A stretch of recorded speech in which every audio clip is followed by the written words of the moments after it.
Sure. It will be your local computer. Okay, now we're good. Okay, great. Well, here we are. Welcome everybody to our second session of Listening for Spirit in Wilderness Times.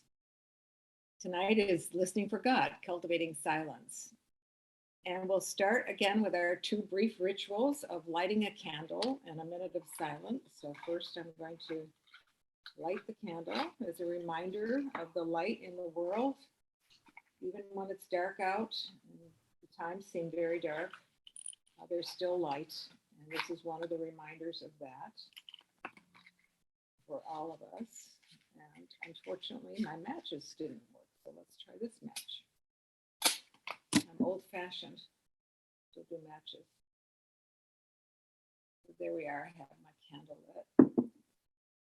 And then let's take a moment, that's just a minute to be in the silence and just sort of get ourselves shifted from whatever we were doing before we logged in tonight to this time of conversation about listening in wilderness times. We'll just comfortable on the floor and take a deep breath, a cleansing breath, and then we'll just breathe together for this minute, which will be start with a gong and we will end with a gong.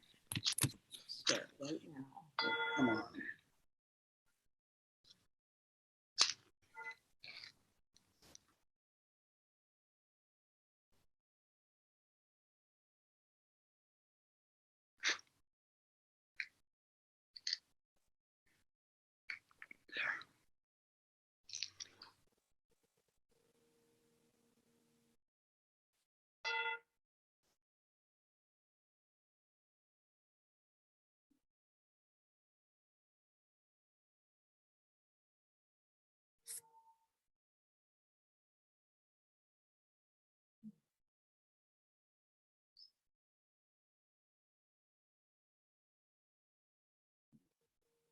Well, last week I introduced the concepts of listening as a choice, an art, and a gift, and some practices. And I'm curious to know what's happened for you in this past week. What have you noticed about any of those things that we talked about last week, or the practices that were sent out in the handouts to think about this week during the week? So if you want to just put your hand up there, we're small enough that you can unmute yourself and we can just have a brief conversation about that.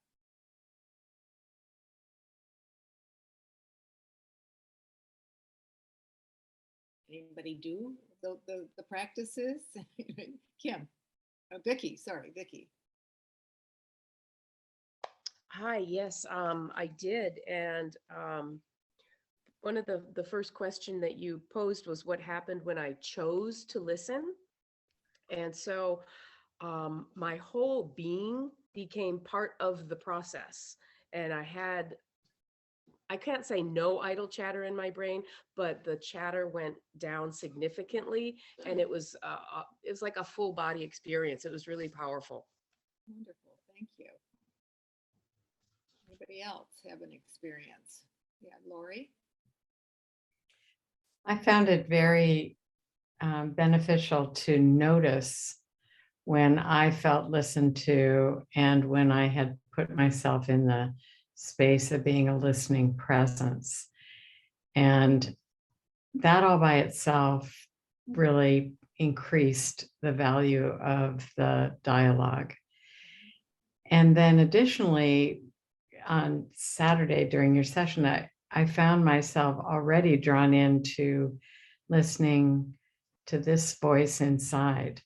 And I got some insights I hadn't expected. Thank you. Diane? One thing I really noticed is just how hard it is for me to have silence around me. Just how often, I'll have the radio on in the car or the TV on and not really paying attention to it. So trying to get rid of that exterior noise is a process for me. Anybody else? Yeah, Kim. I had a technical meeting on Thursday and I was being called in to be the expert, but I realized partway through that I was just dominating the conversation. So I, at one point, just said, I've done enough talking. Let you give more of your requirements and all that. And it made it a better meeting. And it was from showing up on Monday night that I caught myself. Great. Thank you. John, do you have your hand up? I do. Am I unmuted? Yes. Oh, okay.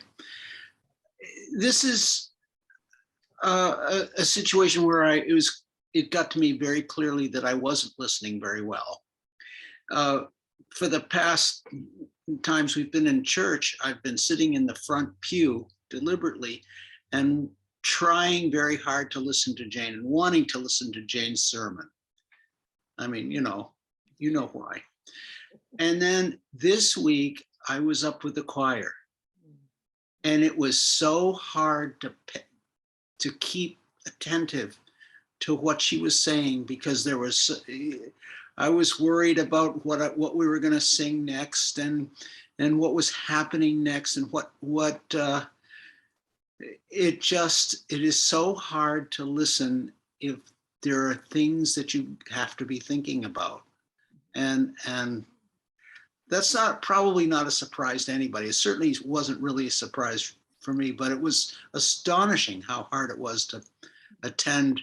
And she was walking around outside talking to, not so much to me as to the congregation. So that made it even a little harder, but it was difficult. By the way, she's coming back with her arms full of groceries, and she will be here soon. So don't give up on her.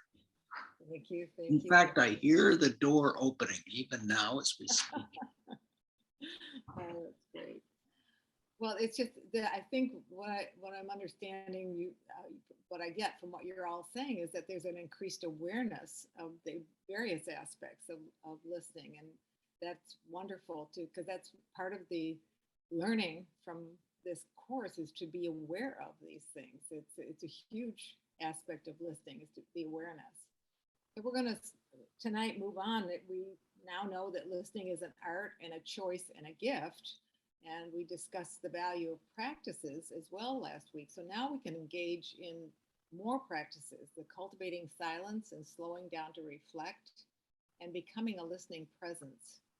And I just want to remind you that there are a number of quotes and that I'm going to be saying tonight, and that you will be getting the handouts again, and there will be all the quotes that I'm going to say will be in the handouts and more probably.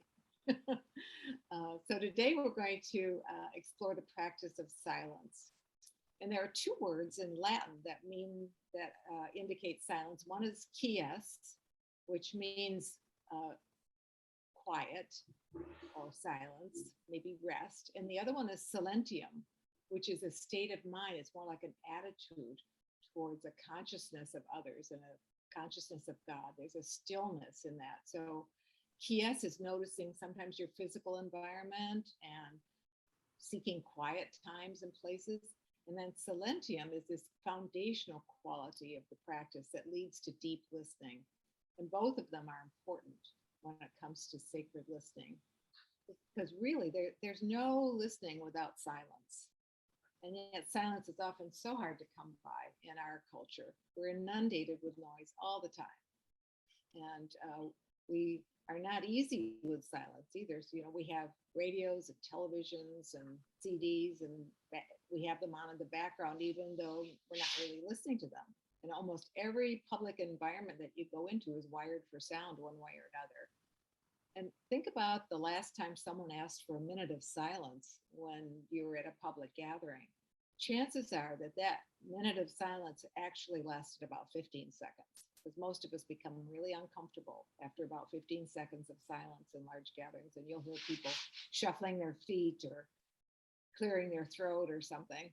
We're just not comfortable with anything longer than that. And then think about a social situation. You know how the noise level in a social situation is sort of up here, perhaps, and then all of a sudden it dips down.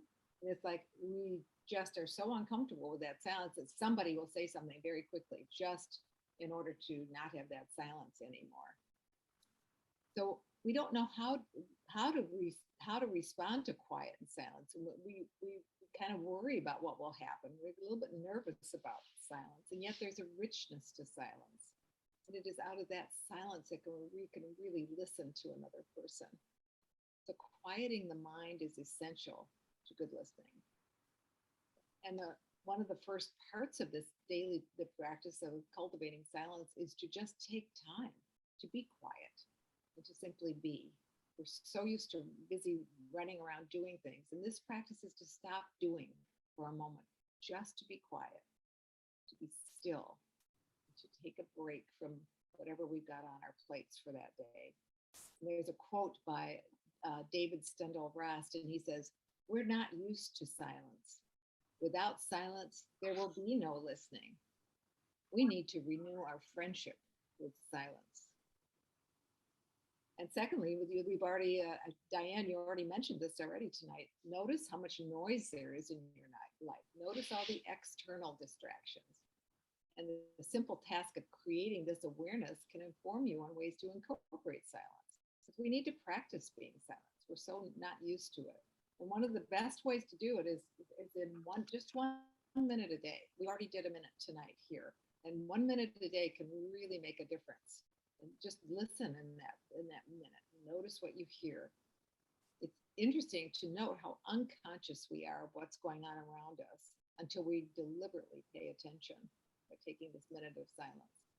And there's another wonderful quote by Joan Chittister, and she says, "Silence is where you have to go to hear yourself think, to begin to be the peace for which you seek." And sometimes people say, "Well, I just don't have time to do that." And one of my colleagues was telling me about this one time when she was suggesting that somebody take a minute of silence. And this person said, "I don't have any minutes in my day. My schedule is completely jammed. No time, no way." And finally she said, "What do you sleep at night? Do you go to bed and sleep?" And he said, "Yeah, of course I do." And she said, "Well, why don't you take that last minute before you turn the light out and make that minute your minute of silence?" And he said, "Well, I think I'll try that." She said, "Let me know." So he calls her back a couple weeks later. And he says, "You know that minute of silence that you suggested I do?" She said, "Yes." And he said, "Well, I did it and I found I slept better. So then I decided I'd try it at work." And so at lunchtime, I just decided I'd close the door to my office, and I told my no calls to come in, and I sat there in the silence. And after that minute, the problem that I had been working all morning on, I found that I had an idea, I had a pathway, I found a way to go, to move forward. And so it gave him some new ideas. So he found the value in just taking a minute to just be quiet and be still, that it gave him an opportunity to really find out what was going on and to have more creativity in his life. So he became very aware of the value of silence. One of the other ways we talk about listening for silence is contemplative listening. Do any of you have a contemplative practice that you take on right now? Something of silent prayer or some kind of something? Great. The contemplative practices are ways that we can help to slow down our minds as well. And they're key. We'll talk a little bit more about them. We'll experience a couple of them tonight. But I'm reminded of a technique in farming in which the farmer allows the soil to be fallow for a season. He plows the field, but he doesn't plant anything in it. So the soil can rest and replenish the nutrients in the soil so that when it becomes more fertile for planting for the next season. And so this is silence creates that space in the silence, that we can take this to the silence, that silence creates space for God to go to work in, just the same as it does for the soil to go to work for that the plants grow better in the next season. Silence is also proving the value of stillness in our lives. In a 2013 study, the impact of noise on the brain, it was discovered that with 2 hours of silence a day, the experimental rats developed new cells in their hippocampus, the center of the brain that has to do with emotion and memory and learning, that the actually new cells started to grow just by the fact that they were still for 2 hours a day. So I think that says something to us, that silence can help our brains to regenerate. There's some that kind of value in silence as well. There's another quote by Sister Wendy, who is an artist. And she said, silence is essentially a surrender to the holiness of the divine mystery. The Quakers are well known for their practice in silence, and they talk about silence about it as creating a space for which God can go to work. St. John of the Cross said, silence is the first language of God. It's the matrix out of which comes the word. And then a Hebrew sage said, the beginning of wisdom is silence. The second stage is listening. I like to think about this silence as a way to refresh our minds, to take a break from all the input and stimuli in our daily life, a time out. People who meditate regularly report that the more hectic their day becomes, the more they want to go meditate so that they can have that quiet time to refresh their brains, to be restored and be reconnected. And studies also indicate that silence allows our consciousness in the workplace to process things more effectively. And it is out of the silence that we can listen more deeply. So we seem to know somehow on an instinctive level about the wisdom of silence in the face of our discomfort with silence. And I expect that that has something to do with our concerns about time. We're always in a hurry to do the next thing on our list. And I want to share a poem with you right now by Myra Maguire, who is a Nobel Peace Prize winner for the work that she did in Northern Ireland.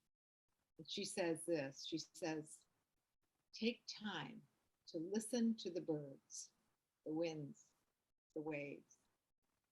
Take time to breathe in the air, the earth, the ocean. Take time to be still, to be silent, to allow God to fill you up with deep peace and love. So silence provides time. That poem is now in your chat box. Silence provides time for our souls to be present. We're used to being present in our heads, in our minds, in our intellect. And the innermost self can take a while to surface sometimes. But being present in our hearts leads to compassion and to love and to service. It's all part of becoming beloved community. And I love that thinking about it, that in silence, God's word can reach the hidden corners of our hearts. So there are many different kinds of contemplative practices. There's the opportunities to be silent and to listen. And we're going to do a couple of them tonight together as a group, and then we'll split into smaller groups after we finish these two practices. Because being at ease with silence is something that will transform our capacity to listen. We'll find more space around us so that we can hear those that are not like us, and we can those whose opinions that we disagree with. So then silence can shift us from something empty and lonely to be avoided to something rich, full, filled with life and yearned for. So how many of you here have been to a Taizé service at St. Luke's or any place else? So a few of you, not everybody though. So we're going to do a very brief practice of Taizé right now. And it's from a, well, let me just talk a little bit about Taizé first of all, because Taizé is a practice. It's actually literally a place in France, and it was started after World War II as a place of refuge and a place of healing and reconciliation after the war. And the brothers that were there created a service that provided this space for people to really pray together, and that through the use of music And I'm going to see if I can get this. I do not have this right up. I'm going to try to get it on my share of the screen, but I have to get it on my, I thought I had it here. I do, but let me just find it. Here we go. There it is. All right, now I can share it. I'm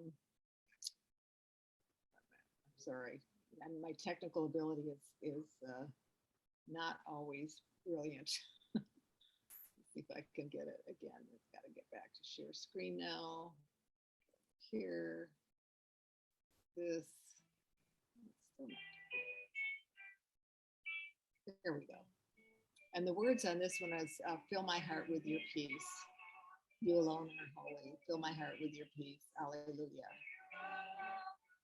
If you'd like to sing along with it, that would be great.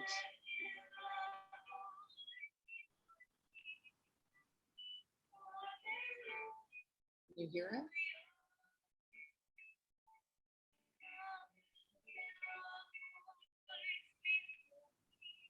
It's very squeaky. I'm sorry. For in my machine, it's very squeaky. Okay, remove it fast. See if it's any better. Is that any better? A little, but Okay, but let me go. I've got another one. Let me go to the other one. Try that. yeah, it could be me. Maybe just me. If you send it if you send me the link, Kay, I can remove up to share 10 it. times more earwax than a Okay. traditional cotton swab. There we go.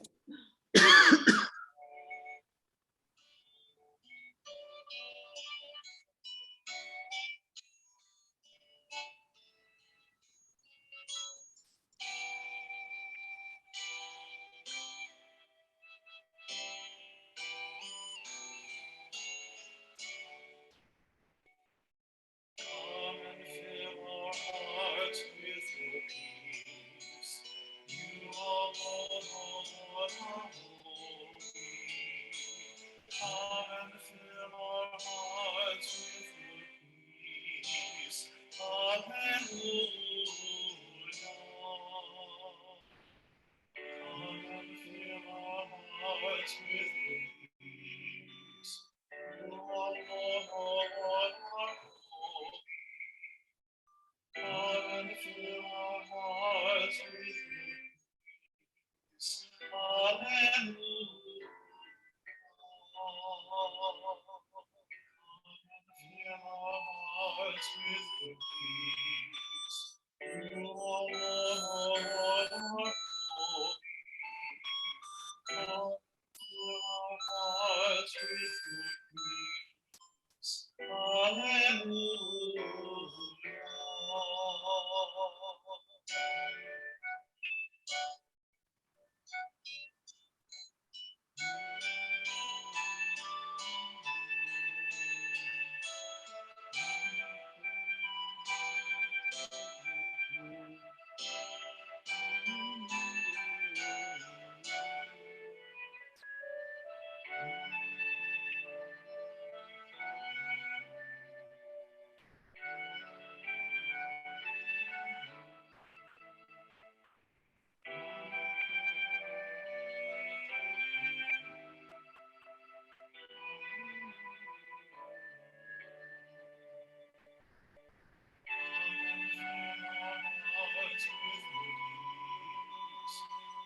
alone, O Lord, are holy.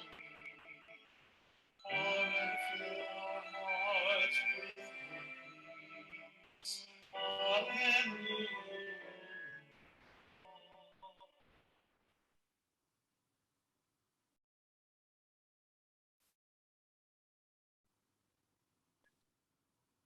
But that was unfortunately not a very good recording of it. But what did you notice about that time?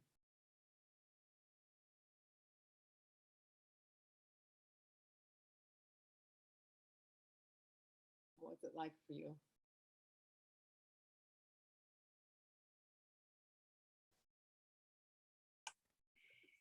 Peaceful. It was peaceful.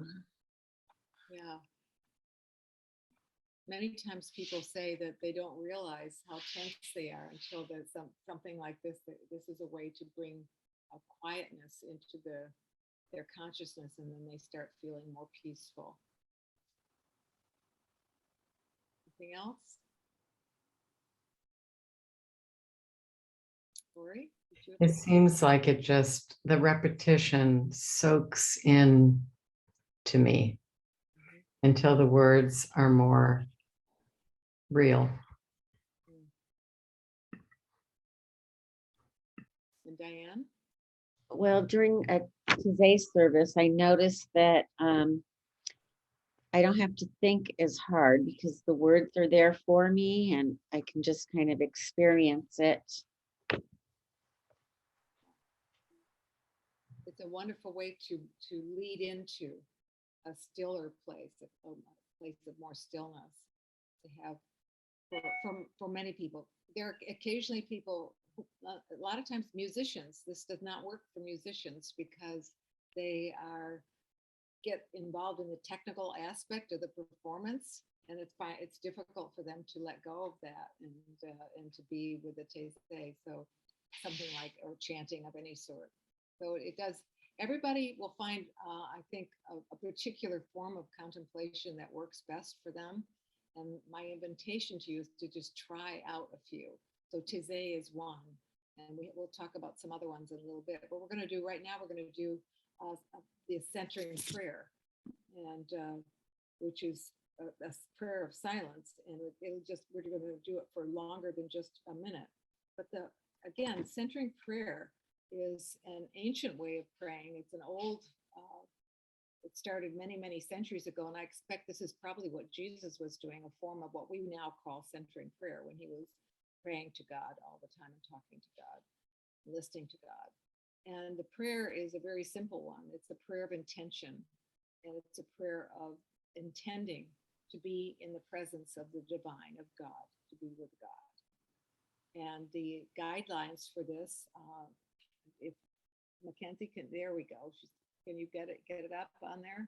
Oh, there we go. Yes. So choose a sacred word as a symbol of your intention to be in that present moment and to be in the presence with God's presence.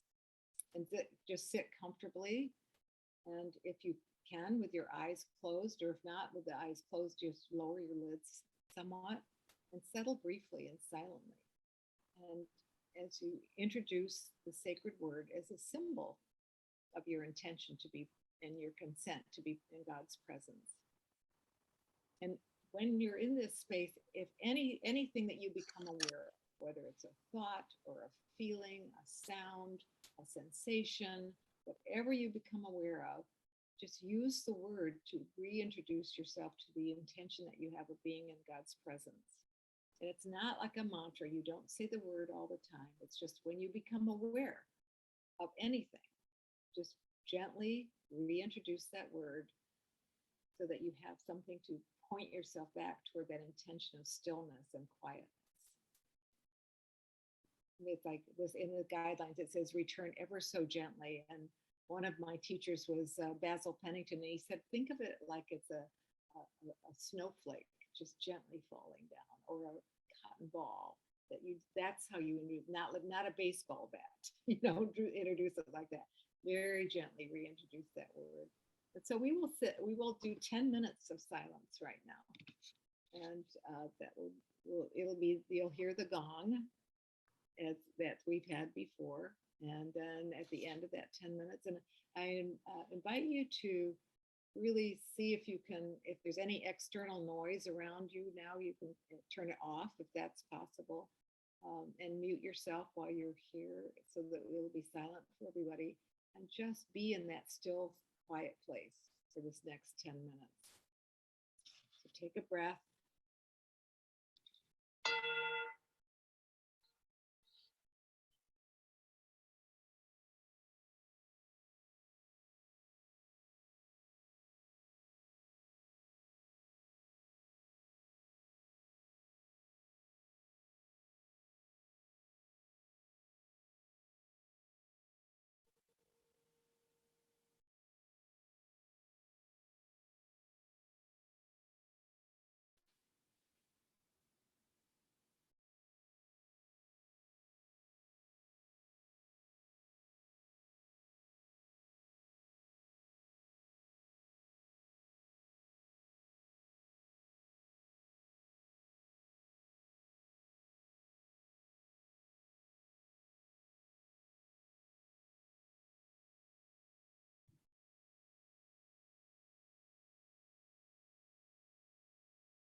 was that like for you?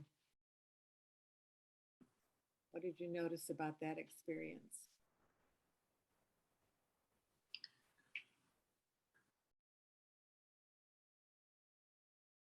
Time disappeared. Time disappeared? It did. For some people, the time might have been interminable. You get both spectrums. And sometimes I've been practicing this for 30 years, over 35 years probably. And sometimes it seems that the time goes on forever, and other times the time is just disappears. So it varies from practice to practice. Every time I sit down is different. Barbara?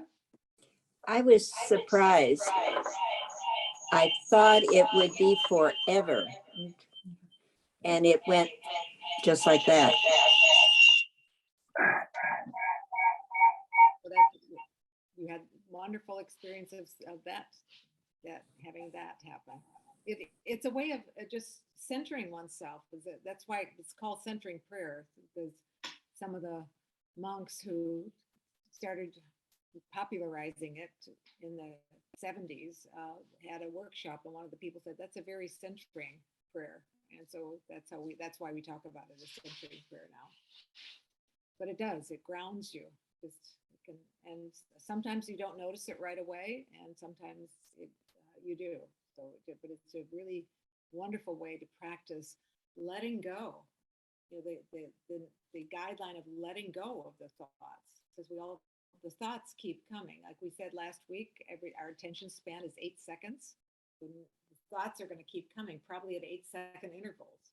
And what we do with them, how we practice letting them be, just not hopping on the train of that thought, just letting it go by. And it'll come back when it needs to. And trusting that. So it's a wonderful practice for silence. We're going to take the next 15 minutes in small groups and invite you to get in a conversation about, Mackenzie, can you put up the questions that are these are the in the chat box. And so these are what is your personal experience with silence? What is your communal experience with silence?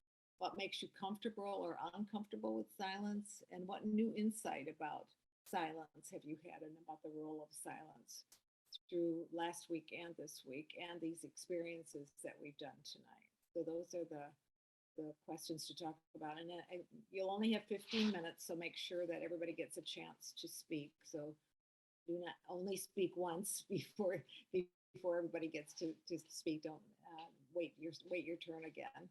And remember the guidelines for conversation that we've had. Just one person speaks at a time, and we listen and speak with respect.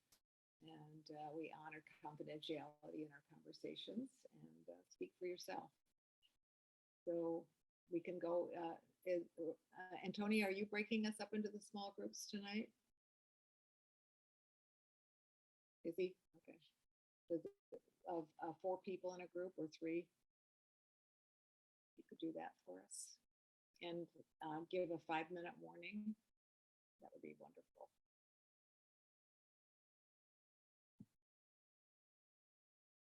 I will stop the recording.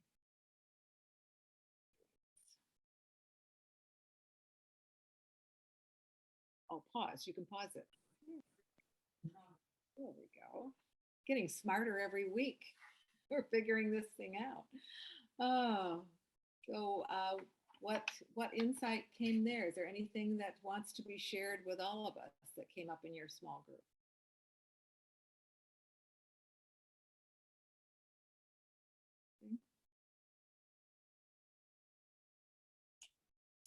Oh, I can share. Vicki educated me. I was sort of wondering of the difference of centering prayer and meditation.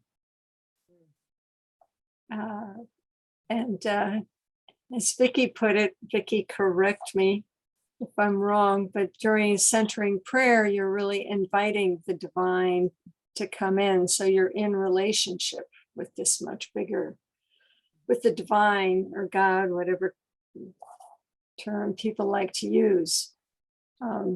Versus meditation, it's just more you're leaving thoughts out, paying attention to your breathing. There are all different kinds of meditative practices. And so centering prayer could be called a meditative practice, but it has a different focus than some of the breathing, say a vipassana or some kind of a breathing or chanting, those other kinds of meditative practices. And so I just really, though, would encourage you to find a contemplative practice, to find something that gets you to that quiet, grounded center place.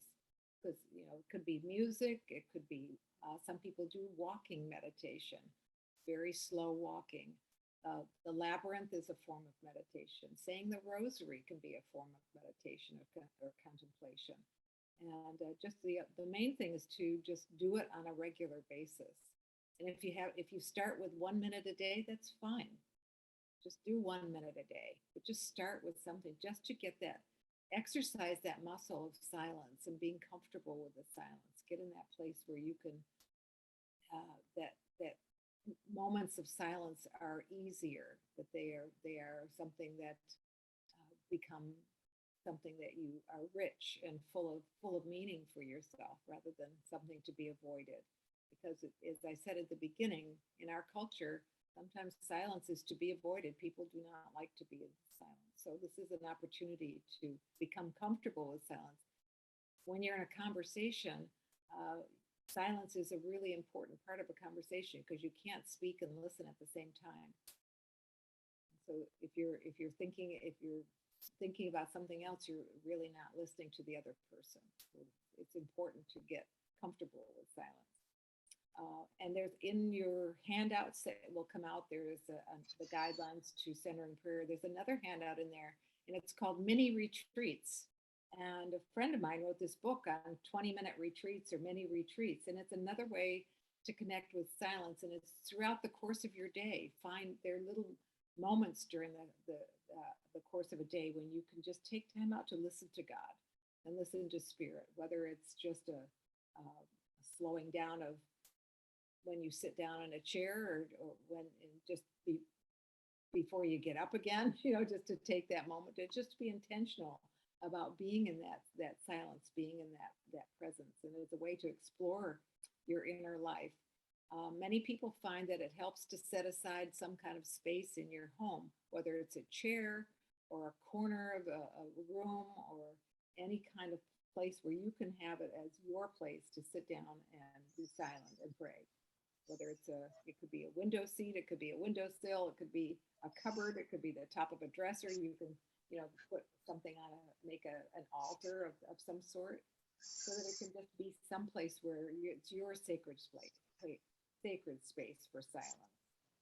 I invite you to find some time every day to create that silence and create that stillness for yourself. Use this to reset. I think it's sometimes our brains need a reset. We always a reboot. When things happen and to your computer, and if all else fails, unplug it and reboot it. Well, I think that we need to do that for our minds as well, and it's our souls really that we need. Our souls would be very happy if we slowed down a little bit every once in a while and paid attention to them.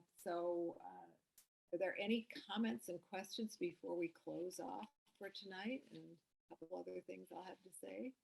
Anything come up for you that you want to ask or know about or anything?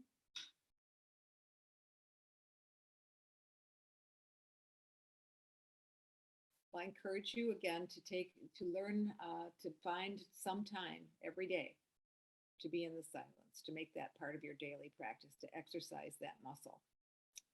And we have, if you want to continue these conversations on your own, that would be great. We have 2 other opportunities tomorrow at Lori and Roberts at 11:30 for a brown bag lunch. Come and continue this conversation. Or on Wednesday at 2 p.m., Diane is hosting at her home another opportunity to get together and have a conversation to continue this conversation about listening to Spirit in wilderness times, which is what we are doing these 5 weeks. So as we close today, I invite you again to think of one thing that you will take away with you from having participated in tonight's session. Something, one word that sort of represents something to you that you say that, yeah, I'll think about that. I'll take this away with me. And just either say it out loud, since they're there, we can have the chance to do that. If you want to put it in the chat, that's fine too. Quiero hacer una pregunta. I'm sorry? Couldn't hear that. Was that Alexa? Did you say something? Yeah, no, I want to say in Spanish because we're in the Spanish group. Te quería preguntarle, padre, sobre si, por ejemplo, uno pone en como videos de ella o en Facebook para más o menos guiarnos si no estamos como bien canalizados en lo que me encantó también fue que explicó como la otra chica que le explicó a la otra chica que cuál era la diferencia en orar céntricamente y meditar, porque yo estaba también ahí confundida. Y eso que la otra chica contestó me ayuda a entenderlo mejor. You're in the other channel, Antonio. We can't hear you.